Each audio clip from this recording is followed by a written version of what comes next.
यूं तो मायावती को उनके समर्थक बहन जी के नाम से जानते हैं, वहीं आम जनता के बीच वो मायावती के नाम से मशहूर है। लेकिन बहुत ही कम लोग जानते होंगे कि उनका नाम मायावती नैना कुमारी है। 15 जनवरी 1956 को दिल्ली के सरकारी अस्पताल में, जिसका नाम श्रीमती सुचेता कृपलानी अस्पताल है, यहीं उनका जन्म हुआ। मायावती के पिता दिल्ली में सरकारी कर्मचारी थे। वे दूरसंचार विभाग में क्लर्क के पद पर तैनात थे। बहुत कम लोग जानते हैं कि जिस तरह से मायावती को आयरन लेडी का नाम दिया गया, उसी तरह उनकी माता रामरती भी आयरन लेडी से कम नहीं थी। वो अनपढ़ जरूर थी, लेकिन समझदारी में किसी से कम नहीं थी। दिल्ली जैसे शहर में वो अपने दम पर भैंसों के बलबूते एक दूध की डेयरी चलाती थी, जो परिवार को आर्थिक मदद देती थी। हर चेतना संपन्न दलित की तरह मायावती में भी दलित आंदोलन की पहली समझ बाबा साहब डॉक्टर अम्बेडकर की जीवनी और उनकी किताबें पढ़कर आई। इन किताबों से मायावती का पहला परिचय उनके पिता ने कराया। मायावती ने अपनी आत्मकथा में लिखा है कि तब मैं 8वीं में पढ़ती थी। एक दिन पिताजी से पूछा कि अगर मैं भी डॉक्टर अम्बेडकर जैसे काम करूं तो क्या वे मेरी भी पुण्यतिथि बाबा साहब की तरह मनाएंगे। जानकार बताते हैं कि दिल्ली में उनके पिता डॉक्टर अम्बेडकर जयंती यानी 14 अप्रैल के दिन पूरे परिवार को संसद के प्रांगण में लगी बाबा साहब डॉक्टर अम्बेडकर की प्रतिमा पर पुष्प चढ़ाने के लिए ले जाते थे, जहां बुद्धिजीवियों और नेताओं की बातें सुनकर और बाबा साहब डॉक्टर अम्बेडकर द्वारा लिखी गई किताबें पढ़कर उन्हें डॉक्टर अम्बेडकर के संघर्षों और देश में दलितों की स्थिति का ज्ञान हुआ।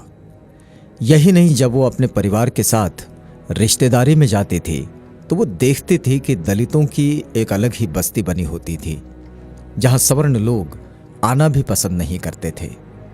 उस समय दलितों की स्थिति ने उनमें एक हलचल सी पैदा कर दी और उन्होंने आईएएस बनने की ठान ली और रात दिन पढ़ाई में जुट गई। मायावती ने कुछ सालों टीचर की भी नौकरी की है। लेकिन सन 1977 उनके जीवन में एक बड़ा मोड़ लेकर आया, जब उनकी मुलाकात मान्यवर कांशीराम जी से हुई। माया की मुलाकात कांशीराम से कैसे हुई, इसके पीछे भी एक कहानी है। सन 1977 सितंबर में जनता पार्टी द्वारा दिल्ली के कॉन्स्टिट्यूशन क्लब में जाति तोड़ो नामक एक 3 दिवसीय सम्मेलन आयोजित किया गया था। इसमें मायावती को भी अपने विचार रखने के लिए बुलाया गया। सम्मेलन का संचालन केंद्रीय मंत्री राज नारायण खुद कर रहे थे। वो कार्यक्रम में बार बार हरिजन शब्द का प्रयोग कर रहे थे। जब मायावती मंच पर आई तो सबसे पहले उन्होंने हरिजन शब्द पर आपत्ति जताई और कहा कि एक तरफ तो आप जाति तोड़ने की बात कर रहे हैं और दूसरी तरफ आप इस शब्द का प्रयोग कर रहे हैं। क्या इससे देश में जातिवाद को बढ़ावा नहीं मिलेगा? उनके इस तर्कपूर्ण भाषण को सुन सबने उनकी प्रशंसा की। उसी क्लब में अब माहौल कुछ ऐसा हो गया कि जनता पार्टी मुर्दाबाद और डॉक्टर भीमराव अंबेडकर जिंदाबाद के नारे लगने लगे। यही वो घटना थी जिसके बाद मायावती ने राजनीति में प्रवेश किया। यहीं से कांशीराम ने सिविल सर्विसेज की तैयारी करने वाली बेहद मजबूत युवती को राजनीति की तरफ मोड़ा। दरअसल जाति तोड़ो सम्मेलन में बामसेफ के कुछ नेता मौजूद थे जो इनकी बातों से प्रभावित हुए। वह माया से भी मिले और वहां की बातें कांशीराम को भी बताई। इसके अलावा कई सामाजिक कार्यक्रमों में कांशीराम ने खुद मायावती के विचार सुने, जिनके बाद एक दिन वो खुद मायावती के घर पहुंच गए। मायावती उस समय टीचर की नौकरी के साथ साथ एलएलबी की पढ़ाई भी कर रही थी। मेज पर किताबों को देखकर कांशीराम ने उनसे पूछा कि पढ़कर क्या बनना चाहती हो? तो मायावती का जवाब था, आईएएस बनकर अपने समाज की सेवा करना चाहती हूं। इस पर कांशीराम ने जवाब दिया कि कोई फायदा नहीं होगा, क्योंकि देश और प्रदेश की सरकारें जो चाहेगी वो ही करना होगा और हमारे समाज में कलेक्टर की कमी नहीं है। कमी है तो एक ऐसे नेता की जो उनसे काम करवा सके। कांशीराम की बातों से प्रभावित होकर उन्होंने कलेक्टर बनने का सपना छोड़ दिया और नेता बनने की ठानी। मायावती की जीवनी लिखने वाले अजय बोस लिखते हैं कि कांशीराम मायावती के साथ बहुत अच्छा भावनात्मक जुड़ाव रखते थे। कांशीराम का गुस्सेल स्वभाव, खरी खरी भाषा व जरूरत पड़ने पर हाथ के इस्तेमाल पर मायावती की तर्कपूर्ण खरी खरी बातें भारी पड़ती थी। समान आक्रामक स्वभाव वाले दलित चेतना के लिए समर्पित इन दोनों लोगों के काम का अंदाज जुदा होते हुए भी एक दूसरे का पूरक था। जहां कांशीराम लोगों से घुलना मिलना, राजनीतिक संघर्ष और गपशप में यकीन रखते थे, वहीं मायावती अंतर्मुखी रहते हुए राजनीतिक बहसों को समय की बर्बादी मानती थी। मायावती का यह अंदाज अब भी बरकरार है। वे आज भी चुपचाप अपना काम करती हैं। राजनीतिक अटकलबाजियों में ना तो वे खुद शामिल होती है और ना ही पार्टी के कार्यकर्ताओं को शामिल होने देती है। मायावती पहले बामसेफ और फिर DS4 में सक्रिय हुई। दोनों संगठनों की स्थापना 1978 और 1981 में हुई थी। ये वो समय था जब दलित आंदोलन का कोई भविष्य नहीं दिखता था। कोई मानने को तैयार नहीं था कि बहुजन आंदोलन कभी सफल भी होगा। 1984 में बहुजन समाज पार्टी बनने पर ही मायावती सक्रिय राजनीति में उतरी, लेकिन पिता उनके राजनीति में जाने के विरोधी थे। पिता ने कहा कि अगर कांशीराम का साथ नहीं छोड़ा तो उन्हें परिवार से अलग कर दिया जाएगा। मायावती लिखती है, पिता जानते थे कि लड़की घर छोड़कर नहीं जा सकती।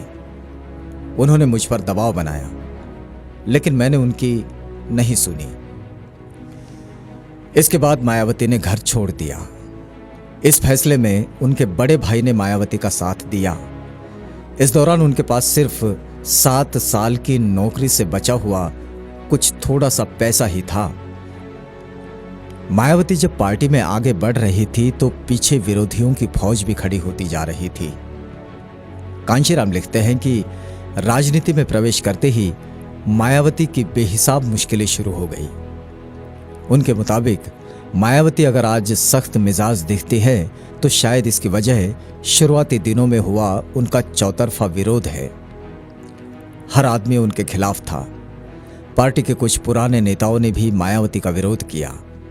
इन नेताओं ने मेरे ऊपर भी दबाव बनाया। सब चाहते थे कि मैं मायावती को आगे न बढ़ने दूं। मैंने इनकार किया तो कई लोगों ने पार्टी छोड़ दी। आज वो ही दिग्गज मायावती का लोहा मानते हैं। अपनी पहली राजनीतिक जीत के लिए उन्हें कई साल इंतजार करना पड़ा। 1984 में बसपा के गठन के बाद से ही मायावती ने कैरोना से चुनावी सफर शुरू किया। इस मुकाबले में जीत तो कांग्रेस प्रत्याशी की हुई, पर मायावती ने भी अपनी दमदार उपस्थिति दर्ज कराई। इस चुनाव में मायावती ने 44,445 वोटों के साथ तीसरा स्थान प्राप्त किया था। फिर आया 1985 बिजनौर का उपचुनाव। इस चुनाव में वो 61,504 वोटों के साथ तीसरे स्थान पर रही। मायावती को चाहने वालों की तादाद बढ़ रही थी और साथ ही वोटों की संख्या भी। 1987 में हरिद्वार सीट से 1,25,399 वोटों के साथ वो दूसरे स्थान पर रही। 1988 के महत्वपूर्ण इलाहाबाद की लोकसभा सीट के उपचुनाव में VP सिंह व कांग्रेस के अनिल शास्त्री के ऐतिहासिक मुकाबले में तीसरी बड़ी दावेदारी कांशीराम के नेतृत्व में इसी बहुजन समाज पार्टी ने पेश की। इतने प्रयासों के बाद सन 1989 में बिजनौर से 1,83,189 वोटों के साथ वो पहली बार संसद के लिए चुनी गई। 1984 में BSP की क्या पहचान, नीला झंडा हाथी निशान, बाबा तेरा मिशन अधूरा, मायावती करेगी पूरा, इसके नारों के साथ बसपा ने 1993 में सपा व बसपा का गठबंधन कर मिले मुलायम कांशीराम हवा में उड़ गए जय श्री राम, ये नारा लगाया। लगा कि भाजपा के पूरे राम मंदिर आंदोलन को धूल चटा सवर्णों के धर्म व राजनीतिक आंदोलन की रीढ़ ही तोड़ दी गई है।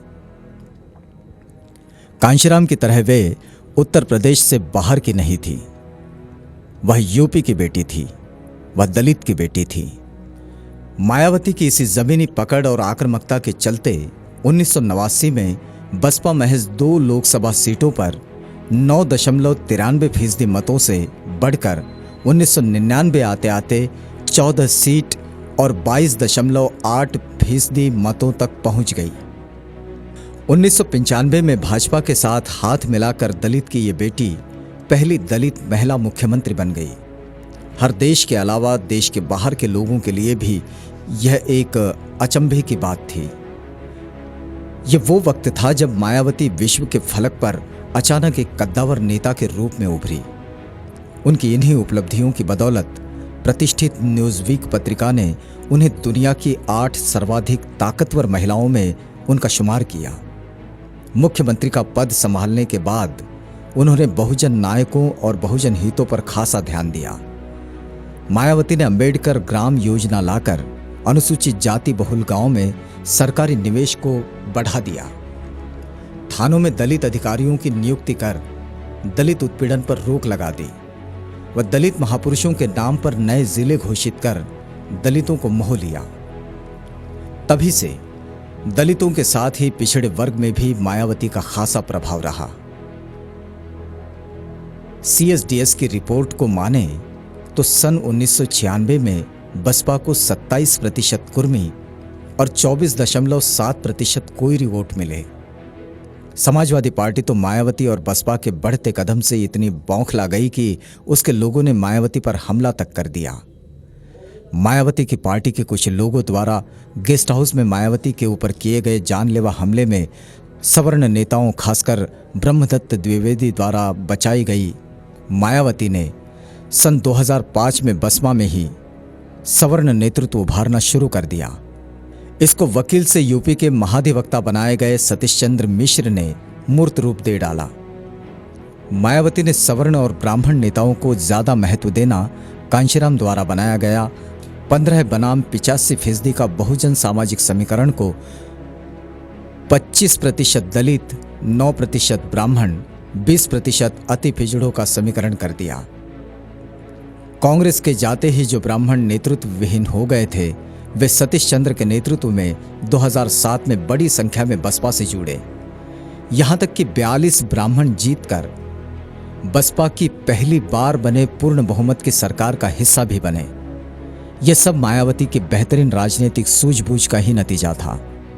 उनके विरोधी भले ही कुछ भी कहें, लेकिन ताज एक्सप्रेस वे और बुद्धा इंटरनेशनल सर्किल मायावती के मुख्यमंत्रित्व काल की ऐसी उपलब्धि है जिसके बारे में उनके राजनीतिक प्रतिद्वंद्वी सोच भी नहीं सकते थे।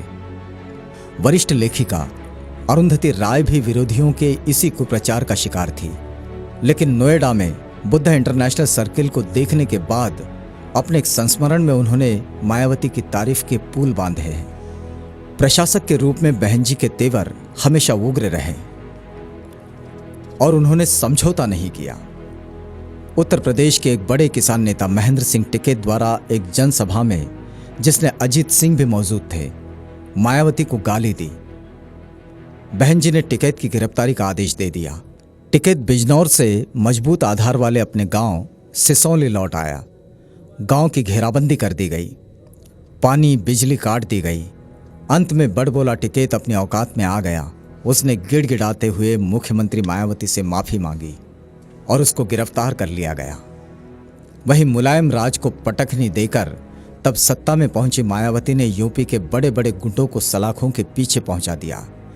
कई अंडरग्राउंड हो गए। सख्त प्रशासन के लिए विपक्षी भी उनका लोहा मानते हैं। चाहे किसी जाति या धर्म का व्यक्ति हो, प्रदेश की आम जनता ने बसपा शासन में हमेशा सुरक्षित महसूस किया। खासकर महिलाओं ने एक महिला मुख्यमंत्री के प्रशासन को काफी पसंद किया।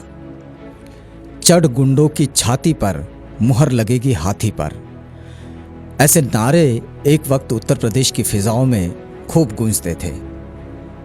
मायावती ने हमेशा से अपनी कड़क छवि के अनुरूप ही काम किया। बहुजन नायकों के सम्मान को लेकर भी मायावती हमेशा सचेत रही। ये तब देखने को मिला जब 2007 में उन्होंने लखनऊ के अंबेडकर स्मारक के रखरखाव में कोताही बरतने के कारण कुछ अधिकारियों को निलंबित कर दिया। मायावती का पूरा ध्यान दलितों के हित साधने में रहा। उनके द्वारा बैकलॉग की भर्तियों पर बार बार पूछताछ जारी रही। दलित कोटे को पूरा करना और महत्वपूर्ण पदों पर उन्हीं के लोगों की तैनाती इस बात को दर्शाती भी रही। अपने राजनीतिक गुरु, सचेतक और बसपा के संस्थापक मान्यवर कांशीराम जी के गुजरने के बाद मायावती को झटका लगा, लेकिन तब तक वह परिपक्व हो चुकी थी। एक वक्त ऐसा भी आया जब कई बड़े नामों ने बसपा का साथ छोड़ दिया। इनमें बसपा को कई साल देने वाले सलेमपुर के पूर्व सांसद बब्बन राजभर हो, बलिया से ही कांशीराम के साथी पूर्व सांसद बलिहारी बाबू हो, इलाहाबाद से इंडियन जस्टिस पार्टी के प्रदेशाध्यक्ष कालीचरण सोनकर हो, या फिर आजमगढ़ के सगड़ी नेता मल्लिक मसूद, तमाम लोग पार्टी से अलग हो गए।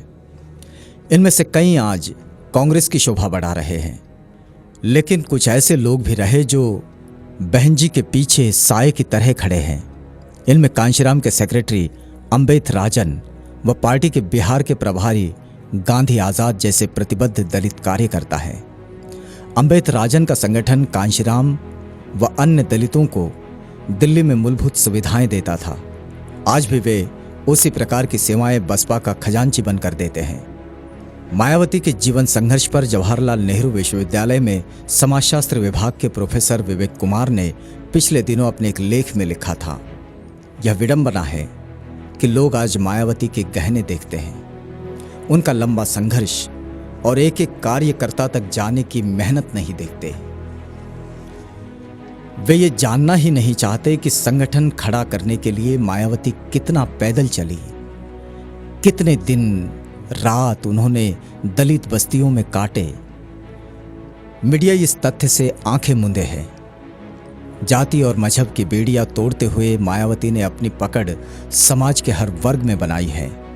वह उत्तर प्रदेश की पहली ऐसी नेता है जिन्होंने नौकरशाहों को बताया कि वे मालिक नहीं, जन सेवक है।